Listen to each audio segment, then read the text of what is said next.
From the outside, Ferrari's Italian Grand Prix looked respectable.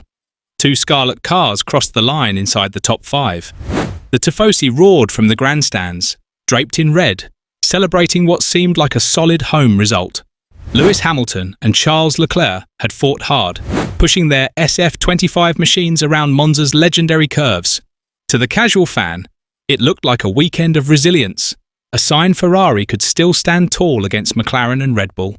But beneath the surface, the reality was far more unsettling. What truly defined this race was not the lap charts or the points tally. It was a moment so quiet, it stunned the paddock more than any angry radio rant.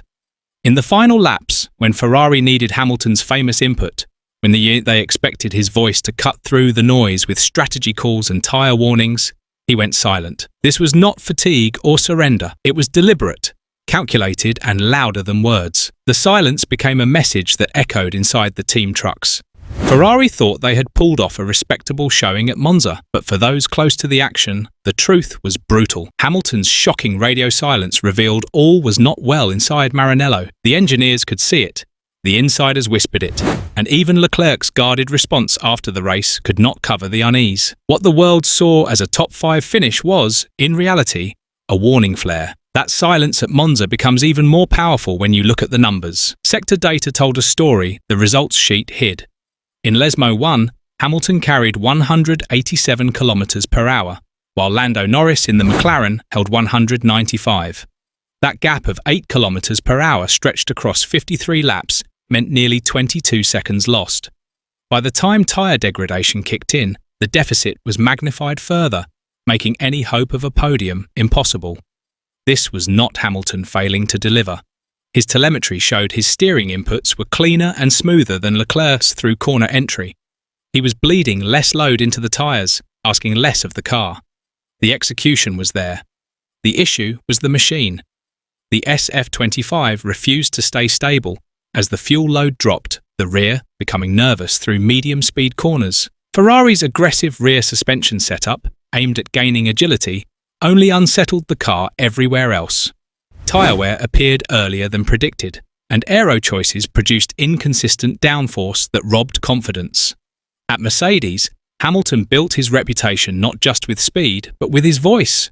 Race after race, he kept a constant stream of input flowing to the pit wall. He would question tyre life, spot undercut opportunities before the data confirmed them, and demand strategy tweaks in real time. That radio chatter was one of his sharpest weapons, an extension of his racecraft that often made the difference between winning and losing. That is why what happened on lap 41 at Monza felt so seismic. When Ferrari needed the same Hamilton, the one who never stopped analysing, there was nothing. No warnings about graining, no reminders about gaps, no questions about strategy windows. For the 7-time champion, silence has never been a sign of resignation. It was protest. In Formula 1, silence is never neutral. It either signals submission or defiance. Hamilton has never been the type to submit. His decision to stop speaking was as calculated as any lap he has driven. And that silence hit Ferrari harder than any harsh words could have. For a team that prides itself on image and rhetoric, Hamilton's refusal to contribute to the usual noise left them stunned. Hamilton's silence at Monza did more than expose technical weaknesses. It also highlighted a growing cultural divide. On one side stands Hamilton, the outsider with a reformist mindset, a man who has thrived where honesty and swift action mattered more than tradition. On the other side stands Leclerc, Ferrari's loyal son, nurtured through their academy, woven into Maranello, and celebrated as the emotional anchor of the Tifosi. For years, Leclerc has carried Ferrari's burden almost alone. Since 2019, he has endured highs of pole positions and the crushing lows of strategy implosions, always defending the team with calm loyalty. His post-race interviews at Monza were no different, short, polite phrases about progress and hard work. To fans, it looked like loyalty. To insiders, it looked like resignation. A young driver worn down by years of carrying a flawed machine. Hamilton refuses to accept that silence as normal. His very presence demands accountability, not comfort. Where Leclerc defends the badge, Hamilton questions the process. That contrast has now turned into a quiet battle for leadership inside Ferrari. Who will the team listen to? The homegrown hero who has shown loyalty, or the champion who insists that loyalty means nothing without reform. This tension is no longer just about lap times. Ferrari is torn between two visions of leadership, one rooted in tradition and patience, the other in disruption and change. And at Monza, that clash was laid bare. The scarlet cars crossed the line together, but inside the team, the paths of Hamilton and Leclerc are pulling in opposite directions. The clash feels new, but Ferrari has lived this story before. The team has always moved in cycles, swinging between brilliance and self-destruction. In the late 1990s and early 2000s, Ferrari transformed itself under Jean Todt and Ross Brawn. With Michael Schumacher at the wheel, they built a culture where structure mattered more than pride and process more than image. That discipline created one of the greatest dynasties Formula One has ever seen. Fast forward to the Fernando Alonso era, and the picture was different. Alonso's brilliance kept Ferrari in contention, but inside the team, structure collapsed. Politics and cultural resistance to change held them back.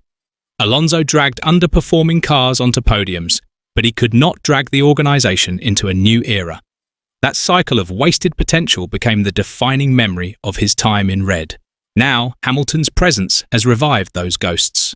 Ferrari once again stands at a crossroads, caught between the weight of tradition and the demand for transformation. The strategy calls at Monza only made things worse. The most painful moment came on lap 23, when Hamilton had closed in within striking distance of George Russell. The window for an undercut was wide open. A quick pit stop could have flipped track position. Hamilton knew it in real time. At Mercedes, that call would have been instant, but at Ferrari, hesitation once again won the day. By the time Hamilton finally pitted, the tyres had faded and the grip was gone. He rejoined 5 seconds behind Russell, a gap that proved impossible to recover. After the race, Hamilton's comment that "we should have tried the undercut" was not bitter. It was a reminder of what he was used to, a level of execution where instinct and data worked together to maximize every margin. Ferrari's slower decision-making cost them more than just one position. It burned tyre life, drained confidence, and turned a podium chance into a 5th-place finish. The fallout from Monza quickly turned into whispers across the paddock.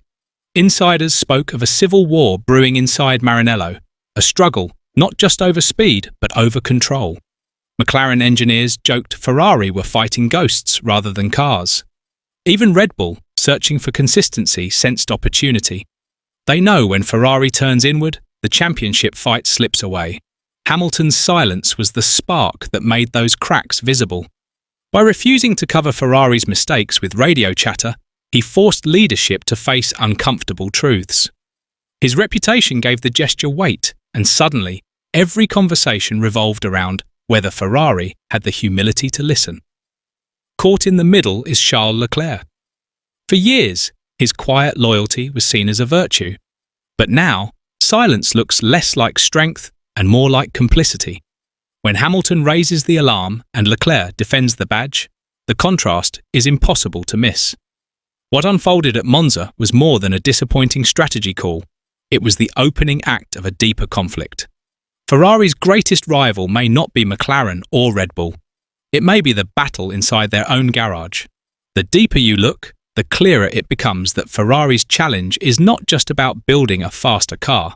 In Formula One, raw speed wins races, but culture builds dynasties. Right now, Ferrari's culture is split.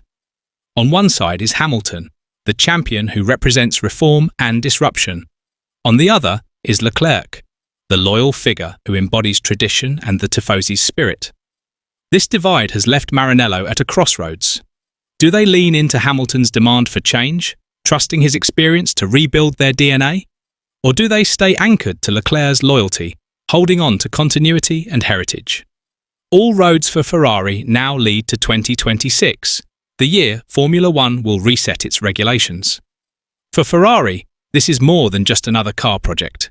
It is their biggest gamble in decades, a chance to either break free from the cycle of missed opportunities or fall back into the same patterns that have haunted them since the Schumacher era.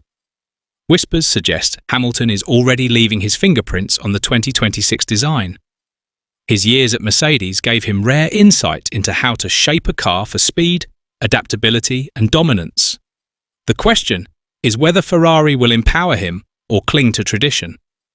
If Ferrari chooses to embrace Hamilton's influence, they may finally have the catalyst to rebuild their championship DNA. But if they resist, the 2026 project risks becoming another chapter in their book of glorious failures. Monza 2025 will not be remembered for lap charts or the roar of engines. It will be remembered for the silence of Lewis Hamilton. His refusal to speak became the loudest sound of the weekend. It was more than frustration. It was a statement, a demand, a warning. The question now hangs over Ferrari like a storm cloud. Are they brave enough to let Hamilton reshape them? Or will pride and politics keep them chained to the same failures that have defined their modern history? The silence at Monza has already written its place in Formula One history, not as an ending, but as a beginning. Because the real story does not end on that September afternoon in Italy. The real story begins with what Ferrari choose to do next.